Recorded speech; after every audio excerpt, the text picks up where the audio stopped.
Hey everybody, welcome back. Apologia, 8th grade physical science week 10 day 3 textbook 158 to 161, notebook pages 124 through 126. Describing molecular compounds.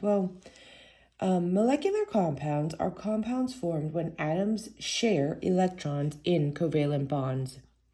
These compounds are usually formed between nonmetals. Like ionic compounds, molecular compounds have names that identify the specific elements in the compounds.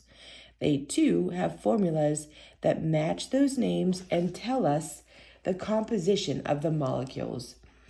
In order to describe the composition of the molecules, Greek prefixes, actually found in table 5.4, I have that on the next slide, are used to tell the number of atoms of each element in the molecular compound.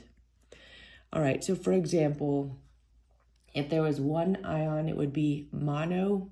If there were two, there would be di. If there were three, the prefix would be tri, and so on. All right, the following are general rules for writing names of binary molecular compounds from their formulas. And again, remember binary has two. So find the name of the element whose symbol appears first in the formula and just simply write its name. The name of the second element is written next, but you drop the end of the element name and the suffix and add the suffix IDE, as you did with the anion in ionic compounds. All right. If there's more than one atom of the first element in the compound, you use the appropriate prefix from table 5.4. If there is only one atom of the first element, you just leave the name alone. Step 4, use the appropriate prefix even if there is only one atom for the second element in the compound. All right, so let's take a look at that again. Okay. For example, a molecular compound with the formula CO is called carbon monoxide. A molecular compound with the formula of CO2 is called carbon dioxide. The symbol for carbon is the first symbol written in the formula, so according to rule number 1, carbon should be written first. Since there is only one atom of carbon in each element, we leave the name carbon alone. Now notice the second name in each compound. Both names use the prefix that indicates the number of atoms of oxygen. So in the first one, we have one atom of oxygen, which is mono. Mono means one. So we use that to indicate that there is only one oxygen atom in carbon monoxide. You may have thought that it should have been written carbon monoxide, since there is an O at the end of mono and oxide begins with an O, but that is not how we do it. Anytime an element starts with a vowel like oxygen or iodine, we drop the vowels A or O at the end of the prefix.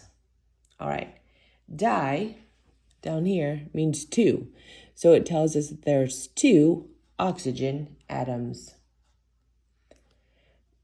Notice that we do not drop the I at the end of the prefix when the element starts with the vowel. Let's look at a few examples. Example 5.5. What is the name of the molecular compound with the formula PCl5?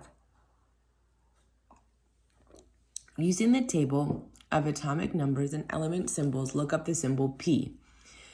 That stands for phosphorus. So you just write that down, phosphorus. Step 2, if you don't know Cl, go ahead and look that up. We found out that that is chlorine. So you have to remember to change the end of that element's name to IDE, so chloride. All right, there's only one P atom in PCl5, so we leave the name phosphorus all alone. But now there are 5 chlorine atoms. So we use table 5.4 to figure out the prefix is penta. So we add that to the front of chloride. So the name of the compound is phosphorus pentachloride. 5.6. What is the name of the molecular compound with the formula N2S? So again, look up the N if you don't know it. I know it to be nitrogen. Step 2, look up S if you don't remember it.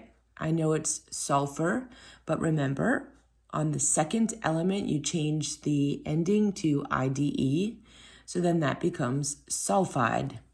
Now, step 3, there are 2 nitrogen atoms in N2S, so we need to add the prefix di to nitrogen, so it would be dinitrogen. Step 4, there's only 1 sulfur atom. We must use the prefix mono to indicate that and to add that to the front of sulfide. So the name of the compound is dinitrogen monosulfide. All right, moving on. Writing molecular formulas. Writing the formula for a molecular compound is actually easy. Just write the symbols for the elements in the order the elements appear in the name. Then check the prefixes to find the number of atoms of each element in the molecule. The prefixes will then be written as subscripts in the formula. If there is no prefix for an element in the name, then you know that there is only 1 atom of that element in the molecule.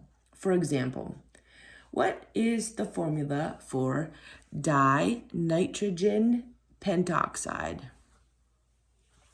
Because the compound is molecular, look for elements on the right side of the periodic table, the nonmetals. Nitrogen has the symbol N, so we at least know N for nitrogen. Oxygen has the symbol O. Using table 5.4, look up the prefixes. The prefix di tells you that there are 2 nitrogen atoms in the compound, and the prefix penta tells you that there are 5 oxygen atoms. Notice that when the element starts with a vowel, as in the case with oxygen, the A in penta is dropped. So the formula for the compound dinitrogen pentoxide is N2O5.